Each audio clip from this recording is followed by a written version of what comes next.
Alright guys, welcome back for another video here at NRL Fantasy Analysis. In this one I wanted to talk about some of the guys that I think are holds this week that they might not have had a decent week last week, and they've come out and everyone's saying that they're now a sell. Someone like RTS is a good example of that, and obviously we talk about the who's hot list as well, and see what we can do here to help you guys with your trades this week, and maybe looking to possibly hold steady on a few of those guys, and we'll look at who's not. And Turpin sitting at negative 1.92%, I think is a fairly solid one. He's someone that's made us a fair bit of cash, scored really well, and unfortunately he's lost his 80-minute position. And this person at the top of the list I'm completely okay with. And if Levi's named again, then I think that it might be a good idea to move him on this week, and I don't expect that changing with Levi anytime soon. If they've signed him for a reason and he's playing every week, then you got to. Tedesco at negative 1.67 is, and Pap as well at 1.64.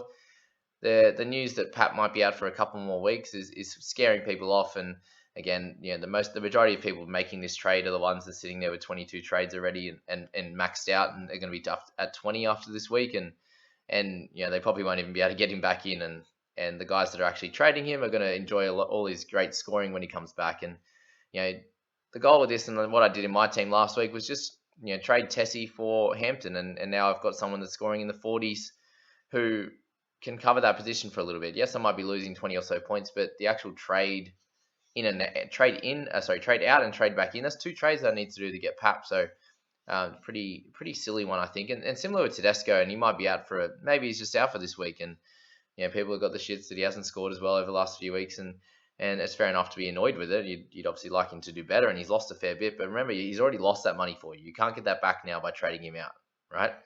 A lot of us are going to be looking to bring him back in, so that's something to think about. Jordan Ricky, another 1.4% down, and to him, he's probably a good chance of playing in an 80-minute role again like he did on the weekend, so I think that's silly.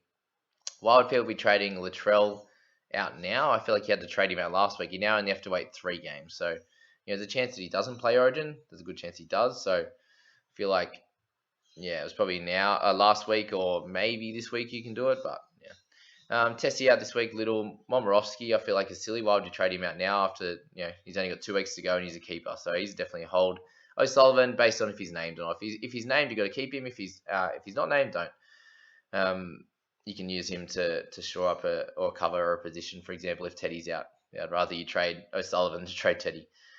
Dane Laurie is a terrible decision to trade him out. He's had one bad game in a team that got absolutely trampled on, and he's actually been a pretty good player, so that's silly. Tino, I'm happy with him moving on. Moylan should be back this week. It depends where he plays, though. So if he doesn't get a start, then you can move him on. That's fine. James Roberts, I know a lot of people are just annoyed with him at this stage, and obviously priced at 280k. It depends who you're trading him to. Like if you've got a clear upgrade, then sweet. But if you're trading him for another center that provides you cover, then don't do it. Like if you don't have to play Roberts, just keep him in there. I feel like that'd be silly. Same with Stefano. Why would you bother trading him out at this stage? He's had a bunch of pretty good games. He's got the starting job now. He just had a lower game for minutes this week, so he's a hold. And Simonson is definitely a trade out. I'm completely fine with that. On the buyers side, we have Reese Walsh, and if he's named, cool, 5.6% increase is great. He's probably going to cover Teddy, all those types of guys. Hampton's decent in there for cover. Tom Trbojevic, completely fine. He's playing well. Another 1.2% for Cleary, good stuff. Simkin, I'd be worried about right this second. There's a chance that he might have play some less minutes, which means he might score 30s to 40 in his maybe 50 odd to 60 minutes, but we'll find out come team list. Again, guys, I'm making this video before team list, so take these thoughts with a grain of salt. Basically, I'm thinking that they're going to be named or what's going to happen. So Payne Haas is fine. Okay, Corey, we talk about him as a fairly interesting option, but he's taken Hudson Young's spot. He's actually been pretty good this year, and there's every chance that Corey goes back to the bench. And if he's coming in off the bench 30, 40 minutes, I don't think he's worth it. If he's playing 80 minutes, then I think he's a good option. So just base your decision off that if you can.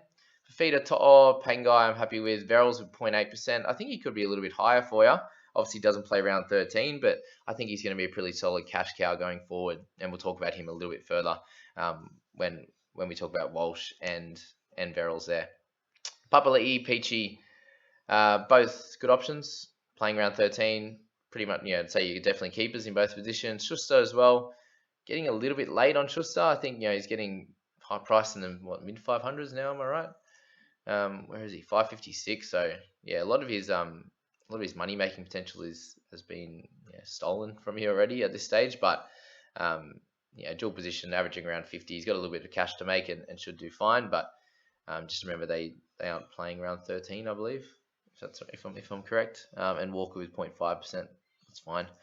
I was going to say Reece Walsh. So let's talk about him as a potential buy. And if he's playing the fullback position or plays at 6, I think he's solid. To do really well in terms of getting a couple of try assists and 5 tackle breaks, 100 meters gained, a bunch of kicking as well against the Storm in your first game as a young fella in the NRL, I think is a great option. And if he continues to start, then he's going to be a good option. You at least get him for the next 5 weeks of price rises before he doesn't play round 13. But if he keeps the spot, he's only going to miss 1 game over the Origin period and could do well. So I think he's a really cool option for your squad. And then we'll talk about Sammy a little bit further again, and a lot of people have turned off that he didn't score as well on the weekend, but that was to be expected. He came in off the bench. There's a good chance that he actually starts this week.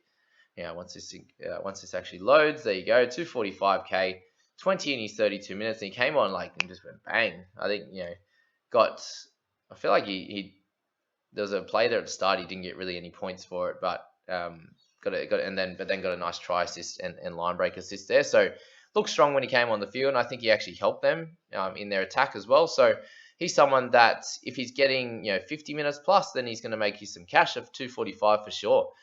So a really good safer cash cow option for you. If we look back at some of his higher minute games that we've spoken about previously, 40, 44, 60.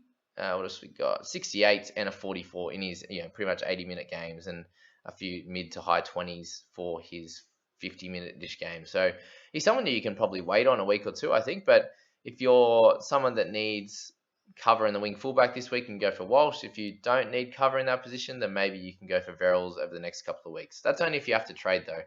My goal, in these next bunch of weeks would be to hold steady with our trades and make your trades for round 13 if you can at this stage. And then once 13 comes around, then we can really focus on 17 from there. And guys like Verrills and stuff, if we can keep his price a fair bit down, then he could be a really cool option in 14.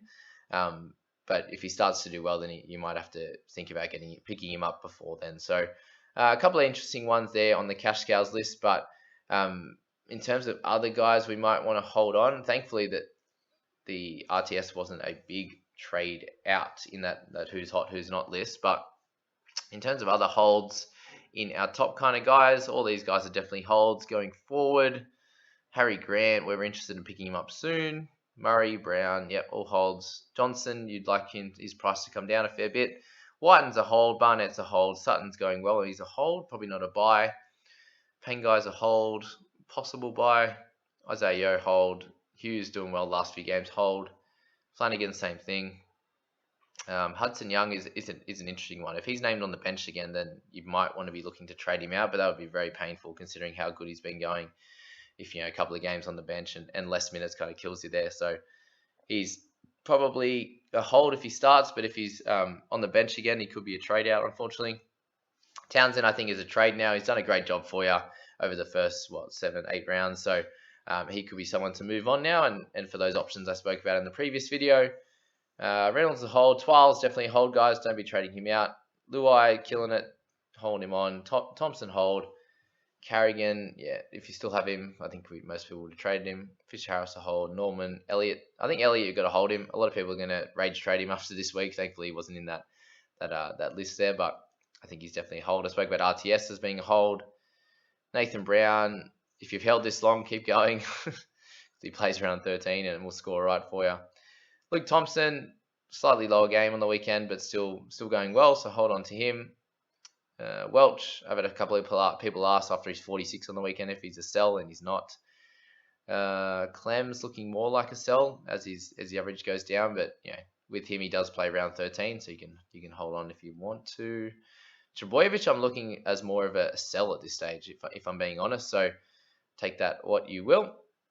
Brandon Smith doing okay, but is probably still a sell with Grant looking to get some bigger minutes and Smithy playing a bit more through the middle. Tavanga with a lower game, but he's a hold. Brooks, if you've still got him now, you can try to hold him to 13 is my call. But also we got Walker, Capewell, definitely hold again. Yeah, that's about all, I reckon, for those middle tier kind of guys.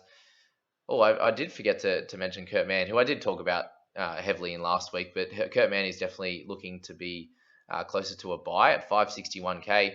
Average in the mid 50s last year when he had a really high roll and getting a 50 odd and an 80 odd over the last 2 weeks. I think he really starts playing well when the team is kind of his and he has to grab on and play well, and he's very different to what Green does. So I think Mann's a cool option, especially going into that first buy round. So Egan, you could say, is probably just a hold, but I'd be looking to move him on soon.